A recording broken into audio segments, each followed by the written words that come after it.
Graduation cake naman tayo for today's video. Mami, tara na G!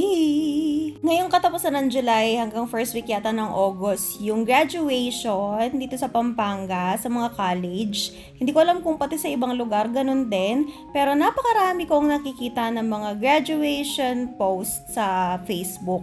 At ito na nga, speaking of graduation, meron tayong napakalaking cake order para sa graduation day. Amazing! Hindi ko first time gumawa ng mga graduation cakes. Uso pa nga yung mga bento cake na graduation cake. Lalong-lalo na kasi nga dinadala nila sa school, tapos picture-picture, ganyan.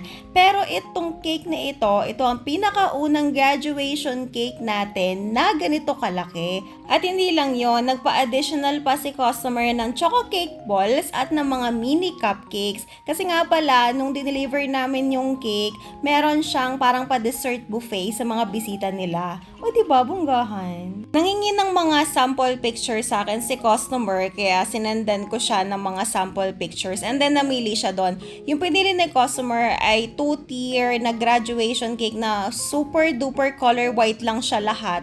Tapos merong graduation cup at diploma na nakarolyo sa taas. Pero sabi niya masyado daw simple. So kung pwede daw, dagdagan daw ng konting design na color cream and gold. Nung mga time nakachat ko si customer kasi wala siyang profile picture and yung name niya is Omel Kair, kung tama yung pagkakapronounce ko. So hindi ko alam na babae pala siya. Ang akala ko lalaki siya. Sir nga ako ng sir dun sa conversation namin. Hindi niya talaga ako kinokorek. So talagang nag-assume ako na lalaki siya. Kaya search talaga ako ng mga cake design na white cream and gold na pwedeng pang lalaki.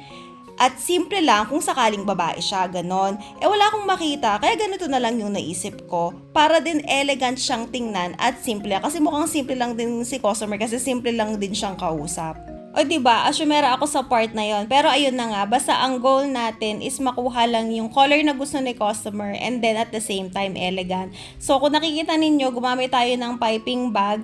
Tapos binutasan lang natin yan sa dulo, kinat lang natin siya sa dulo para kapag pinipe natin dito paikot sa cake natin is pa-round siya and hindi tayo mahihirapan na gamitin yung ating palette knife na scrape siya pataas. And kung nakita ninyo kanina dun sa top tier natin, ayan, ngayon yung ginagawa natin is ini-swipe natin itong icing pataas, hindi muna siya ganun kataas kasi tinatansya-tansya ko muna yung height nung design natin. And then, medyo makapal din kasi yung pagkakapipe natin ng icing para pantay-pantay yung kanyang sizes. And then, pagkatapos nito is nag-scrape off pa ulit tayo ng isa pa para double effect siya. And then, para mas mahaba naman yung parang second layer of design natin. Ang size pala ng cake na ito is 8x4 sa bottom and then 6x4 sa taas. Pero kung makikita ninyo, medyo matangkad yung mga cakes natin kasi umabot na ito ng 8x5 and 6x5.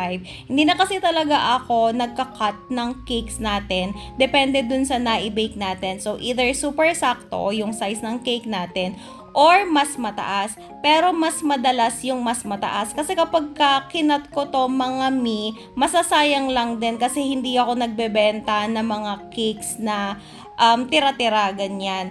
Magbebenta lang ako ng tira-tira kapag meron nag-order ng cake boss. Pero most of the time, yung mga scrap cakes na yon ay mga 3 days old lang, ganyan. Ayoko kasi nagtatambak ng cake. Gusto ko kasi talaga fresh yung mga cakes natin. At kung napansin niyo, bago natin nilagay yung graduation cup, naglagay tayo ng 2 Zago straw sa loob as a support. Kasi yung graduation cup na yan, parang miniature talaga siya ng graduation cup. Meron siyang siwang or space sa loob. Walang laman yan sa loob para support and then hindi babagsak yung pinaka-cup natin, yung rectangle sa taas. Ayan.